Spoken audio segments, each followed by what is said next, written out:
on donne ce module en parallèle, on est plusieurs intervenants issus de ces deux champs, et puis on a envie de partager avec vous cette expérience liée à cette formation de praticien formateur. Par rapport au plan de la présentation, donc on va vous donner quelques repères sur le système FIS de formation, pour ceux qui n'ont pas d'ici, pour que ça donne un cadre. Puis ensuite, on va vous donner des éléments de cadre et de contenu en lien avec le Certificate of Advanced Studies, de praticien formateur et de praticien formateur. Et puis ensuite, on ira dans le vif du sujet, c'est-à-dire le développement de la posture de formatrice et de formateur terrain à travers ce module, et puis à travers aussi ce travail de fin de formation. Puis ensuite, on partagera avec vous quelques questionnements qui nous habitent. Voilà, donc pour situer brièvement, donc, au niveau de la HS, au niveau tertiaire et universitaire, le Certificate of Advanced Studies, vous le voyez ici, entouré en jaune. Pour avoir accès à cette formation, il faut donc avoir un bachelor, soit un travail social, soit en santé, soit au niveau équivalent. Et puis, il faut pouvoir témoigner de 2 ans de pratique sur le terrain, qui donne après accès à ce Certificate of Advanced Studies de praticienne et praticien formateur.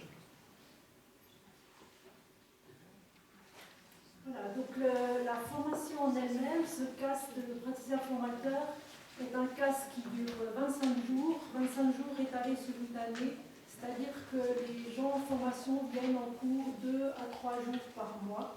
C'est une formation bien sûr en emploi. Et puis, ce CAS vaut 15 crédits et CTS.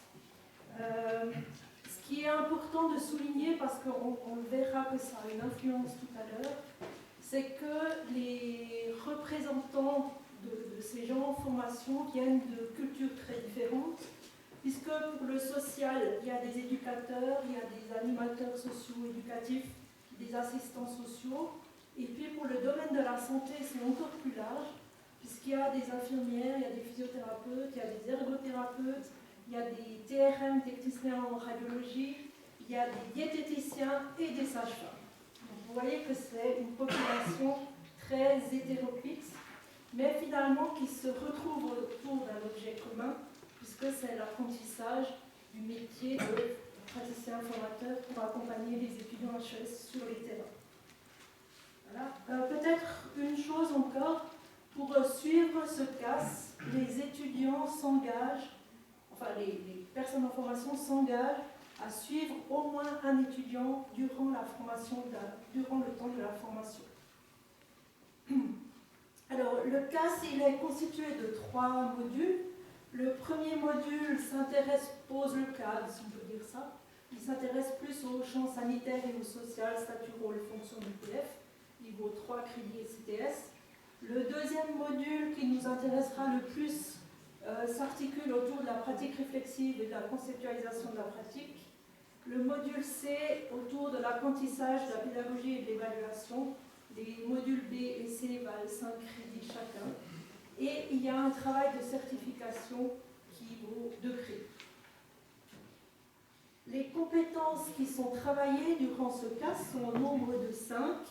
Alors je ne vous ai pas mis tous les détails, mais je vous mets juste les titres. Il y a la compétence en lien avec la pratique réflexive. Cette compétence se travaille autant par rapport à ma profession de base, c'est-à-dire pour être praticien formateur auprès d'infirmières, il faut que je sois aussi réflexif par rapport à ma pratique d'infirmière.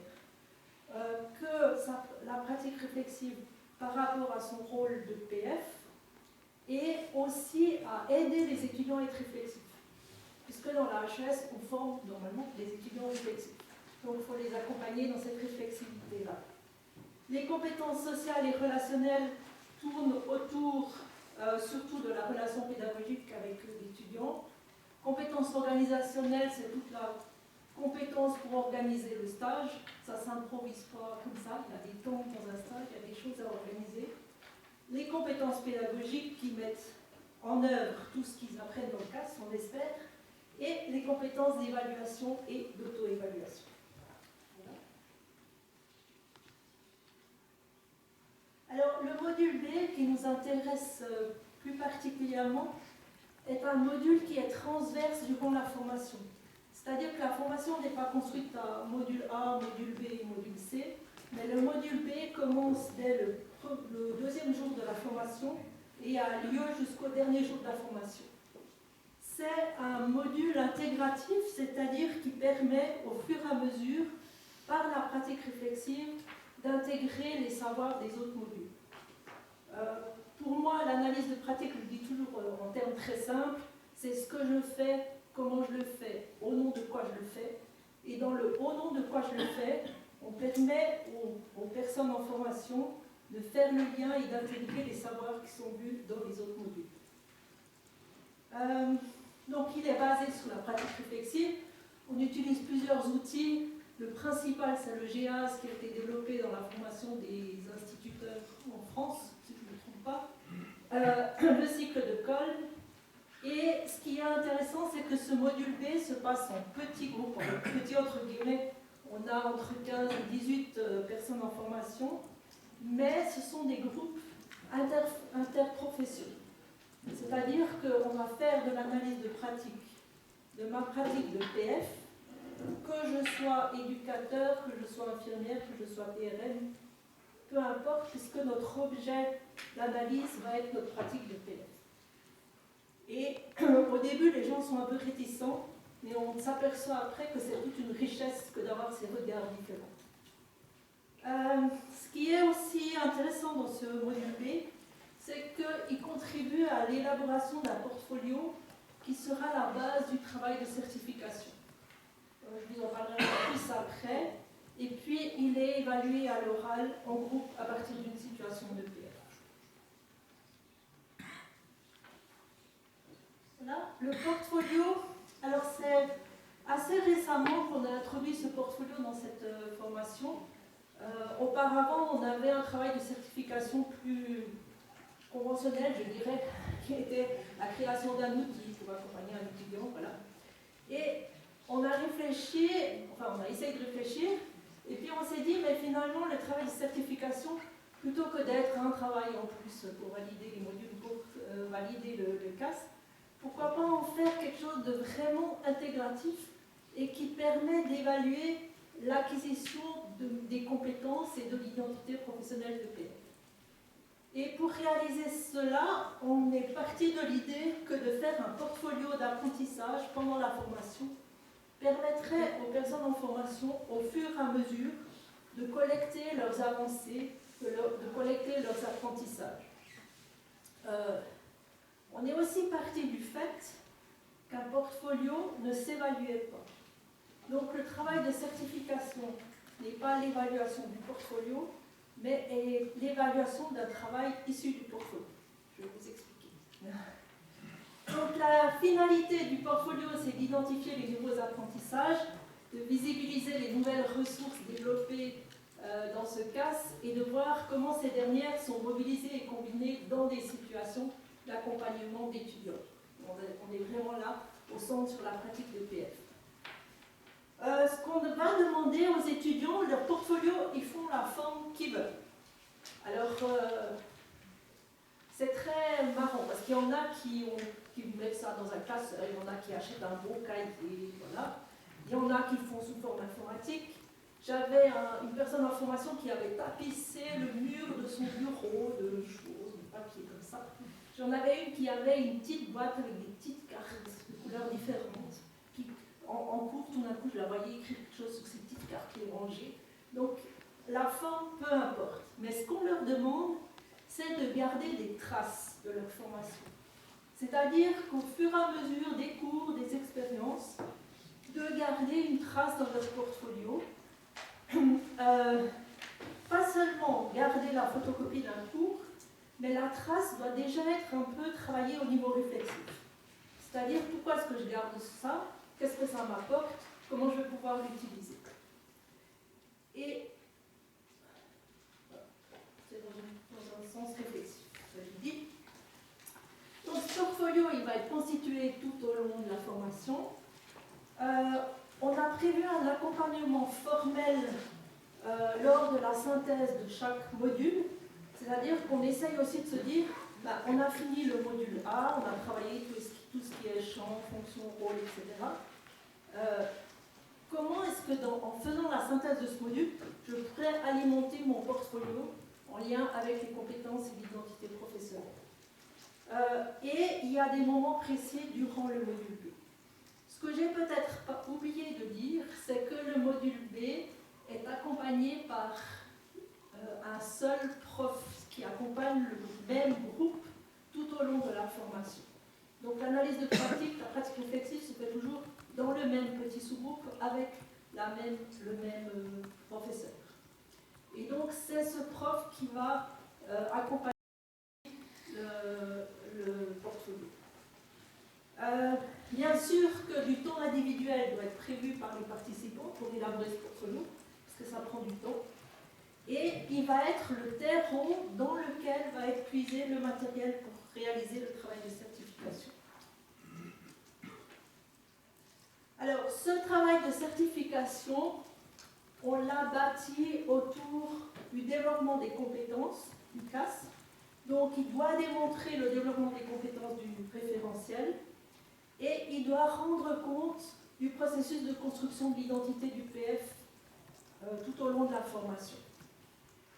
Il doit montrer la capacité du PF à être réflexif et tout le discours réflexif est étayé par ce qu'on a appelé des preuves.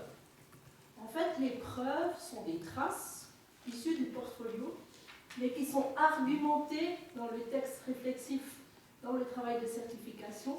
Donc, ce n'est pas seulement je garde un document, vous verrez des exemples tout à l'heure, mais c'est je prouve en quoi cette trace que j'ai gardée montre que j'ai acquis cette compétence ou que j'ai avancé dans l'acquisition de cette compétence et montre que j'ai progressé dans l'avancée de la construction de mon identité professionnelle.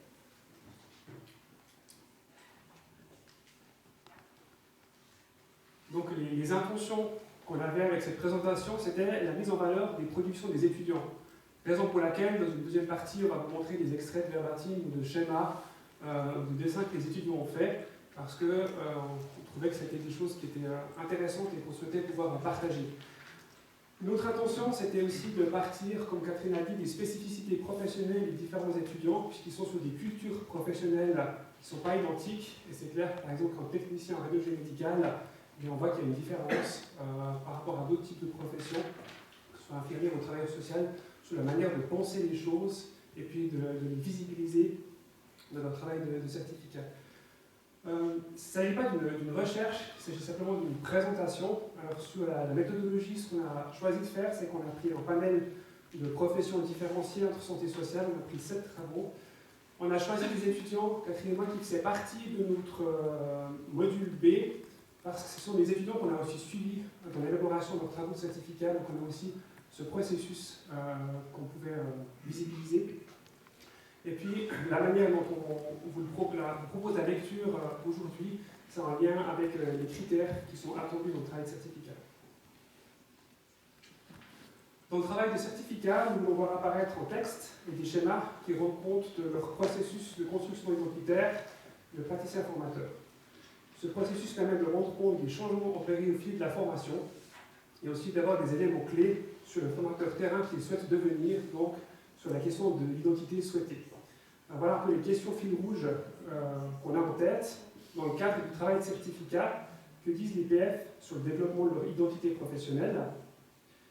Quels sont les principaux changements dont ils parlent?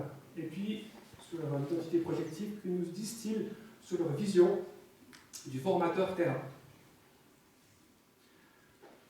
Pour cela, on utilise 3 portes d'entrée qui sont complétées après par la flèche orange dont je parlerai. La première porte d'entrée, elle veut rendre apparent l'évolution des présentations par rapport à la fonction de PF, j'y reviendrai tout à l'heure. La deuxième, elle veut rendre apparent l'évolution, la perception de soi-même dans l'agir professionnel. Et puis le troisième, elle fait de rendre compte de l'évolution de ses champs d'action dans le contexte professionnel. Alors si on reprend ces 3 portes d'entrée, j'ai dit la première porte d'entrée, elle permet d'expliciter les présentations de la fonction de PF, de son rôle, enfin les dont il le joue, et puis des qualités qui se reconnaît comme praticien formateur. Le deuxième, il démontre l'évolution du positionnement en lien avec l'étudiant, l'équipe dans laquelle il travaille, et aussi l'institution formatrice et l'institution dans laquelle la personne travaille. Et puis le troisième port d'entrée, donc, elle rencontre de l'évolution des champs d'action tant sur le pouvoir agir, le vouloir agir, que le savoir agir. Et puis tout cela est complété de manière longitudinale à la flèche orange. Donc, les étudiants doivent expliciter et démontrer l'acquisition de compétences, les compétences dont ma collègue a parlé tout à l'heure. Pour évoquer le développement de leur identité professionnelle, on présente aux praticiens formateurs le modèle de Denet et Charlier, qui est issu de l'ouvrage Apprendre par l'analyse de pratique, initiation au compagnonnage réflexif. Ce modèle descripteur nous permet d'envisager l'identité professionnelle à travers trois champs: le champ personnel, le champ professionnel et le champ organisationnel. Alors dans le champ personnel, on retrouve des éléments comme typiquement l'histoire de vie, les projets personnels, les valeurs. Dans le champ professionnel, on retrouve des éléments liés au référentiel de compétences, dont on a parlé tout à l'heure, à l'éthique et aussi sur le développement professionnel. Et puis dans le champ organisationnel, on va retrouver des éléments liés avec l'historicité de l'institution, les règles implicites et explicites, l'organisation et la structure. Voilà, nous, on va vous parler des interfaces chaque fois sur ce schéma. Donc, la première interface, c'est l'identité professionnelle organisationnelle. Dans cette identité, les personnes en formation parlent du fonctionnement institutionnel, mais aussi de la place que leur laisse leur institution dans leur fonction de PF et quelle est la marge d'autonomie qu'elles ont, quelle est la part d'initiative qu'elles ont à l'intérieur de cette organisation. Alors, le premier extrait, c'est un extrait d'une assistante sociale qui dit « J'ai la chance, entre parenthèses, et la responsabilité de pouvoir être actrice de toutes les phases du processus de conduite d'un projet d'encadrement, phase de négociation, d'accueil, de formation, phase finale. » On voit là qu'elle fait référence à la compétence organisationnelle, puisqu'elle organise tout le stage. Ce dont elle parle dans cette identité professionnelle organisationnelle, c'est que son institution lui laisse une grande marge d'autonomie. Ce qu'elle nomme en tant que chance, c'est-à-dire de motivation, mais elle se rend compte aussi que cette part d'autonomie implique pour elle une grande responsabilité.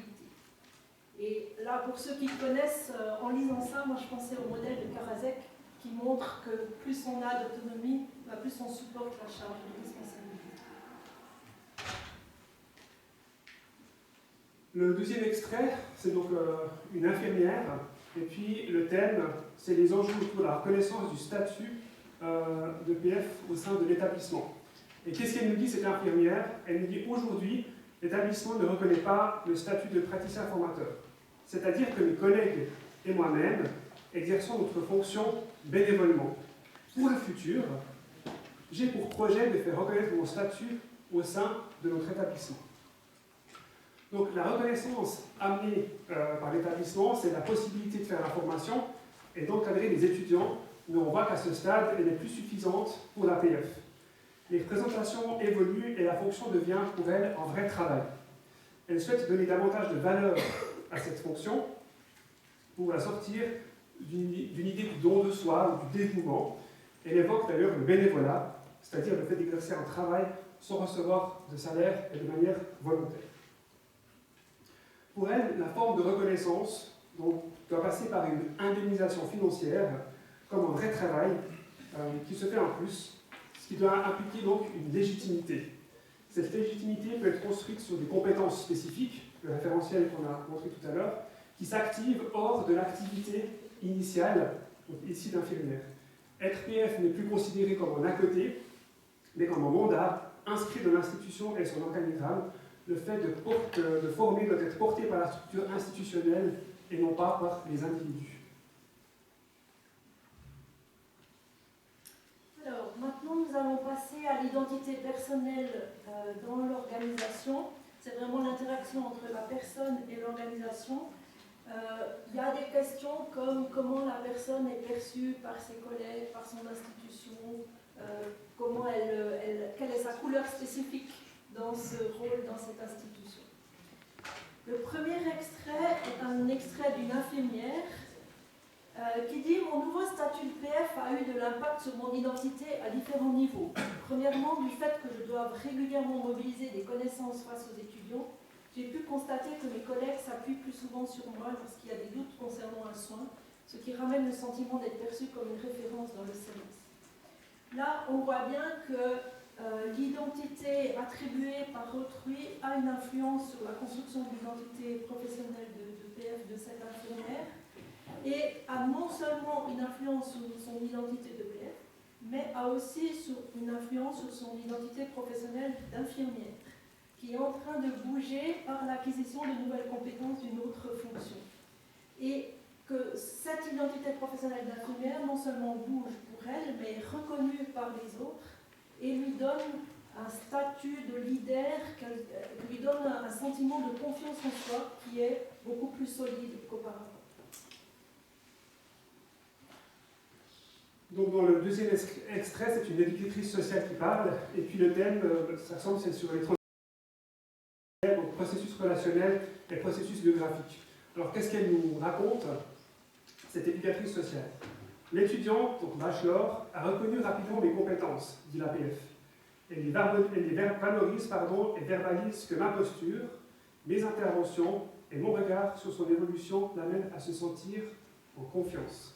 Elle compare ma pratique avec celle de son ancienne PF et met en évidence ce qui est amélioré à son sens.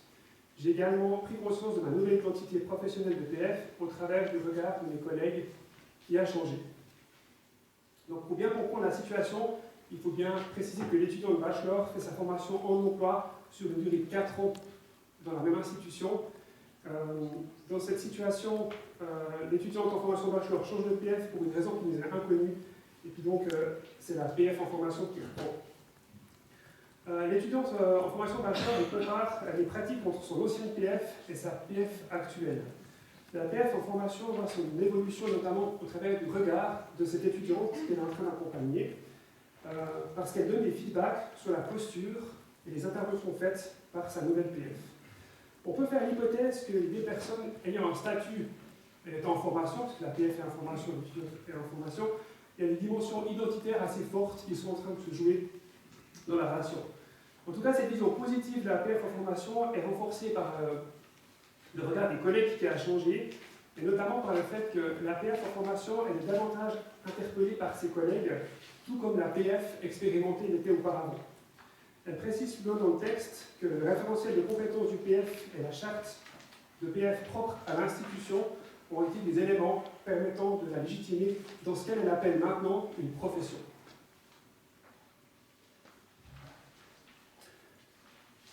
Dans l'identité professionnelle singulière, il s'agit ici de l'identité où la personne va se reconnaître au niveau de ses qualités, de ses motivations, de ses valeurs, de son avenir professionnel comme praticienne formatrice. Pour cette identité professionnelle singulière, on a pris un extrait d'une diététicienne. Le thème, c'est la PF et ses émotions dans la relation pédagogique. Donc, qu'est-ce qu'elle nous dit, cette diététicienne? Elle nous dit « Je restais parfois sur la réserve pour éviter une relation pédagogique dans le copinage. Jusqu'où puis-je aller sans me sentir en danger relationnel, perdant de mon autorité ou en montrant ma vulnérabilité. Mes émotions professionnelles font partie de moi et de ma propre identité. » Donc dans ce passage, la PF en formation, elle montre une évolution de sa posture qui oscille à être trop proche ou à l'inverse être trop distante. Les deux postures n'étant pas profitables pour construire une relation pédagogique empreinte de sécurité permettant le développement des apprentissages. Son cheminement l'amène à intégrer ses émotions comme faisant partie intégrante de son identité professionnelle qu'elle va cette fois être en mesure d'utiliser pour soutenir l'étudiante, à la fois en lui faisant part de ce qui l'anime comme PF, mais aussi de ce qui l'anime comme professionnel de manière initiale, c'est-à-dire comme diététicienne. Et donc les émotions sont donc des indicateurs pour s'approcher ou s'éloigner, respectivement avec sa préoccupation de départ, mais aussi de matériel sur lequel on va pouvoir travailler, parce qu'en explicitant ses émotions, elle va autoriser l'étudiante à le faire, à pouvoir signifier quelles sont ses peurs, quelles sont ses incompréhensions, Et puis ça va être un élément sur lequel on va pouvoir s'appuyer pour accompagner l'étudiante. Alors pour parler de l'identité singulière, moi je vous ai mis comme exemple les deux blasons qu'on demande de... Alors, je recommence. Au début du module B, on propose aux personnes de faire un blason. Avec tout en haut, c'est leur devise. À gauche, c'est un symbole, une image qui représente mon identité de PF que j'imagine. À droite, c'est une approche, une théorie, une personne sur laquelle je m'appuie. Deux difficultés que je prévois. Qu'est-ce que je vais mettre en place par rapport à ces difficultés? Et puis en bas, c'est qu'est-ce que je souhaiterais que l'on dise de moi en tant que PF. On fait faire cet exercice-là au tout début de la formation et à la toute fin de la formation. Et là, je vous mets les deux blasons d'une même personne qu'il a pris comme preuve dans son texte pour parler de son identité singulière. Et alors, je ne vais pas tout vous raconter, mais bien que ça serait passionnant. Mais peut-être ce qui est à mettre en exergue, c'est que par exemple, son symbole d'image pour représenter comme PF, en début de formation, il avait mis un arbre très ancré, très stable, hein, qui montrait une stabilité. Et à la fin de la formation, il met une barque. C'est-à-dire que c'est un symbole beaucoup plus mouvant, mais aussi avec beaucoup plus d'énergie, de possibilités de bouger, etc. Ce qu'il a mis aussi en début, en haut à droite, Jean Vanier, c'est un éducateur socio-éducatif qui travaille dans le milieu de l'Arche, c'est juste, oui, voilà, avec Jean Vanier qui est le fondateur. Il a mis ça comme référence. À la fin du CAS, on voit que ces références sont beaucoup plus pédagogiques et en lien avec les acquis du CAS. Et puis peut-être une dernière chose dont j'aimerais parler, c'est qu'est-ce que je souhaiterais que l'on dise de moi en tant que PF. Alors ce qu'il décrit dans le texte, c'est qu'au début, il avait mis qu'il aimerait qu'on dise de lui qu'il a été comme un phare qui a illuminé le chemin, voilà, etc. Et puis on voit que la petite voile, là, elle est toute petite, toute perdue dans la mer. Alors qu'à la fin, il y a toujours le phare, il y a toujours la voile, mais il a rajouté un texte en disant « J'ai eu un bon guide, mais surtout la traversée fut belle ». Et il explicite ça en disant que j'aimerais que l'étudiant il dise qu'il a pu bouger dans son apprentissage, il a pu avoir du plaisir dans son voyage, il a pu lui-même être actif, même si j'étais là un peu comme référence. Voilà. Encore un mot ? Alors, pour finir, on va parler de l'identité professionnelle située. C'est vraiment l'interaction de tout. Je ne vais pas vous lire. Hein. Je vous ai mis un extrait d'une assistante sociale. Alors, je vous laisse peut-être une demi-minute pour lire le texte, si vous y arrivez. Vous arrivez à lire derrière ? Oui. C'est là qu'on voit si on met des bonnes lunettes.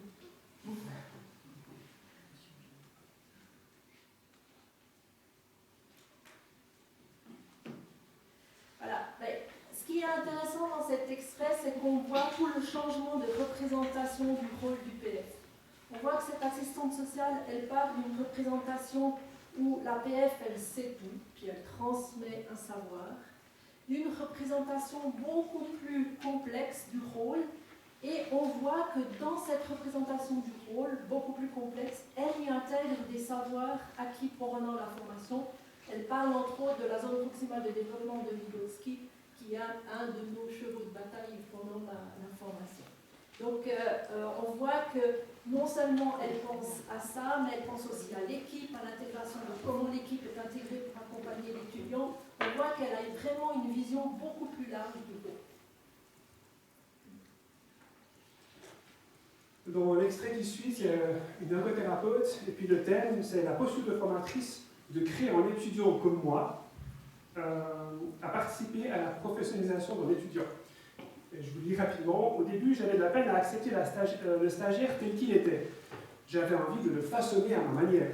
Je pense que cette attitude s'est transformée grâce aux outils reçus durant la formation concernant l'andragogie. J'avais de la peine à me faire l'idée que l'étudiant en formation était un adulte avec un certain bagage. Aujourd'hui, j'ai envie de créer avec mes stagiaires une relation de partenariat. Je ne vais pas lire la suite. Donc, l'APF, elle trouve un équilibre dans sa posture de formatrice. De celle qui voulait faire des étudiants à sa propre image, au fond, eh bien, elle voit qu'elle peut utiliser le bagage de l'étudiant pour l'aider à devenir davantage qui il veut être. Donc, de façonner, on passe à un accompagnement socio-constructiviste, qui est donné d'ailleurs durant la formation, visant à la modulation de connaissances antérieures, donc la modélisation du bagage, à susciter des conflits socio-cognitifs, à co-construire en action, à mettre en évidence des conceptions erronées, etc. Et puis là, on est bien dans une interaction qui est privilégiée. Et puis là, l'interaction, l'APF la thématise sous forme de relation de partenariat. Voilà. L'autre élément du travail de certificat, c'est aussi qu'ils doivent démontrer le développement des compétences. Donc là, on fixe les éléments liés au processus identitaire, bien qu'ils soient intimement liés.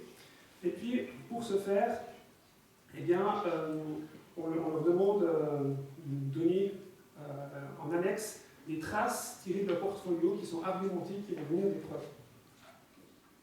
Donc je vais aller assez rapidement sur ce tableau, mais l'idée, c'est vraiment d'aller vers une posture critique, c'est-à-dire que l'étudiant puisse expliciter comment il apprend, quels sont ses processus d'apprentissage, qu'il passe d'une argumentation à une analyse de ce qu'il est en train de faire, qu'il ait des références bibliographiques sur ce qu'il fait.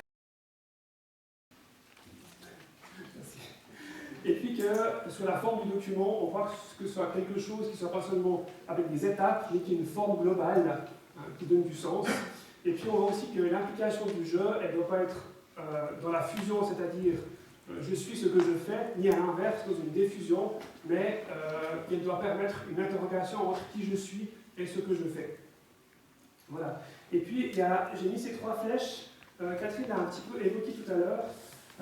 Parce qu'il y a un triple mouvement dans la posture attendue en termes de réflexivité chez les praticiens formateurs. Le premier, c'est la flèche rouge, c'est d'accompagner les étudiants bachelor vers des niveaux de réflexivité plus élevés. La deuxième flèche, donc la verte, c'est développer son propre niveau de réflexivité en lien avec sa formation initiale, parce qu'ils doivent être capables d'expliciter pourquoi ils font telle chose de cette manière et pas d'une autre. Et puis la troisième flèche, la jaune, c'est construire une nouvelle forme de pratique, celle de formateurs et de formatrices terrain. Et puis là aussi, c'est ça qu'on va évaluer.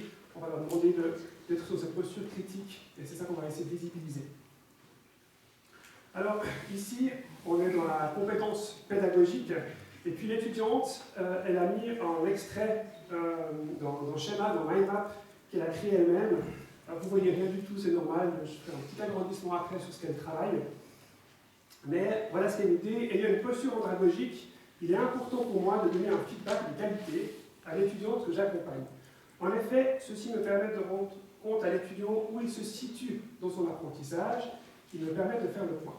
Donc la problématique de départ qui est annoncée était liée au fait de pouvoir faire des feedbacks à l'étudiante, bachelor, de manière davantage ciblée. Puis un autre élément qui est mis en avant, c'est la possibilité de faire part de pistes d'amélioration, et puis de réajuster des pratiques selon les besoins de l'étudiante. Qu'est-ce qu'elle nous dit, l'étudiante, sur comment elle a utilisé, en fait, parce que ce qui est intéressant, c'est l'argumentation qu'elle va mettre pour l'utilisation de ce schéma. Elle nous dit la chose suivante: je lui donne l'opportunité de s'auto-évaluer. Ce moment de feedback me permet aussi de clarifier les objectifs ainsi que les attentes de chacun. Je peux également proposer une piste d'amélioration visant l'acquisition des compétences. Je prends un moment pour moi afin de m'auto-évaluer, de réajuster ma pratique selon mes besoins. J'effectue le feedback dans le cadre de mon entretien pédagogique. Donc ce MindMap qu'elle a fabriqué, il permet de visibiliser que l'APF a non seulement synthétisé les choses, mais qu'elle est capable d'analyser les expériences, qui fait les faire évoluer dans une pratique et dans un contexte spécifique. Là, j'ai mis en grand ce qui ressort dans les en gris, c'est ce qui était en vert, sur quoi elle se mobilise pour construire ses feedbacks. La deuxième compétence, c'est la compétence en lien avec la pratique réflexive. Donc là, l'étudiante nous met un schéma du cycle de Kolb, schéma qui est distribué en cours, mais on voit qu'elle se l'est appropriée, d'une part parce qu'elle a pris des notes, mais également parce qu'elle a un petit peu modifié. Donc, qu'est-ce qu'elle nous dit? C'est le côté intéressant de cette circularité, laquelle nous permet de revenir sur des faits passés tout en poursuivant la réflexion sur des faits futurs, et ce, tout au long du stage. J'ai essayé de rester attentive afin que chaque phase trouve des réponses. J'ai également tenté de ne pas orienter mes questions, ni de donner des réponses à sa place.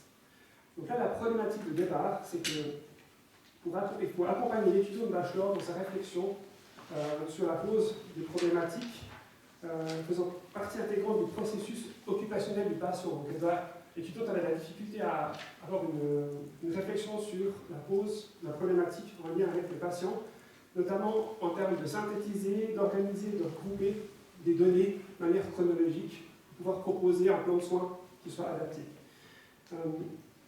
Donc l'APF en formation, c'est approprier ce document pour en faire un outil utile à structurer l'analyse de l'étudiant en formation bachelor, dans l'idée que l'expérience puisse véritablement devenir une source d'apprentissage pour l'étudiante. Donc ce cycle de Kolb, par quelque part, il force l'étudiante à avoir une posture de praticienne réflexive. Il soutient tant la réflexion que l'échange qu'elle va pouvoir avoir avec sa PF durant la formation. Et l'étudiante, et on terminera avec ça, elle argumente l'utilisation de ce cycle de Kolb de la manière suivante. Grâce à ce processus, l'étudiant de bachelor a réalisé une auto-évaluation distancée visant au développement de ses stratégies cognitives par l'approche réflexive et la métacommunication.